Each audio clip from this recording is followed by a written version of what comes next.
Okay, Patty in Carmichael, California, welcome to the Narrow Path. Good afternoon, Steve. Thank you for your time. I have a strange question. Have you ever heard of the Ethiopian Bible? And if so, is it a real Bible? I've been trying to get my brother to read the Bible forever, and he ordered this Bible because he said it was written before the King James Version. So I just want your opinion on it. Well, it certainly is older than the King James Version, since the King James Version wasn't really produced until the 17th century, whereas the Ethiopians, the church in Ethiopia goes back to the 1st century. Now, I don't know exactly when the Bible was translated into Coptic, but and I believe the Ethiopian Bible would be in the Coptic language. Now, probably the version of it that he bought would be an English translation from the Coptic Bible.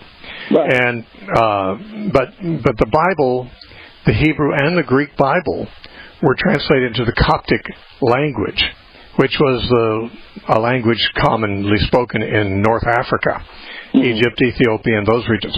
And it's a very old translation of the Bible into that language. Now, I don't know what differences there would be between, for example, the Coptic version of the Book of Romans and any other version of the Book of Romans, or the Coptic version of Genesis and any other. I have never looked at that Bible. I don't read that language. But I would say this: the Coptic Bible does, from what I have heard, have some apocryphal books in it that the Protestant Bible and the Catholic Bible do not have. Now, you might be aware that the Catholic Bible contains 7 books in the Old Testament, which the Protestant Bibles usually do not possess. And that's because those 7 books were not written by inspired writers. The authors don't claim to be inspired writers. They were written after the last of the Hebrew prophets, Malachi, and they were written during the intertestamental period, in the latter part of the intertestamental period, so like a couple centuries before Christ, when everybody in the empire, after Alexander the Great, in the 4th century, made Greek the universal language of the empire. So everyone was speaking Greek and not so much speaking Hebrew. And so the Hebrew scriptures were translated into Greek in what we call the Septuagint. And then there were several religious books written by Jews, written in Greek, not written in Hebrew at all, they're just written in Greek. And these, like I say, 7 of those books are included in the Roman Catholic Bible, but Protestants don't generally understand them to belong in the Bible, simply because they're not written by inspired writers. And Protestants would prefer to have the books in the Bible that are known to be written by men who were prophets or inspired by God. So there's a difference there between the Roman Catholic Bible and the Protestant Bible. Now, from what I understand, the Coptic Bible, I've been told, has at least one other book in its apocryphal that even the Roman Catholics don't possess, and that is the Book of Enoch.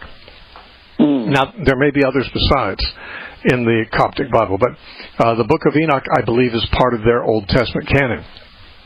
But it would be rejected by Protestants for the same reason the other apocryphal books are. It was not written by an inspired writer. It was not written by Enoch, and it was written in Greek, and it appeared in the intertestamental period with a lot of other religious books, many of them attributed to famous people of the past, but wrongfully attributed. So the Book of Enoch doesn't really have credibility as an inspired book, and neither the Catholic nor the Protestant Bibles have it, but I think the Coptic Bible might. Now, whether the Coptic Bible has additional books besides Enoch that I'm not aware of, that neither the Catholics nor Protestants have, I don't know. I do know this, that I guess one difference between the Ethiopian Bible and Bibles produced in the Western Church, or recognized and canonized in the Western Church, would have to do with the inclusion of at least that one book that's not in our Bibles.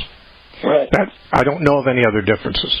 Well, I just wanted to know if it was a real Bible, because I'm like, the Ethiopian Bible, I just have always read, I like the old King James Version. That's the one I read, I grew up on, and I still read it now. Well, the King James Version wasn't even the first English translation.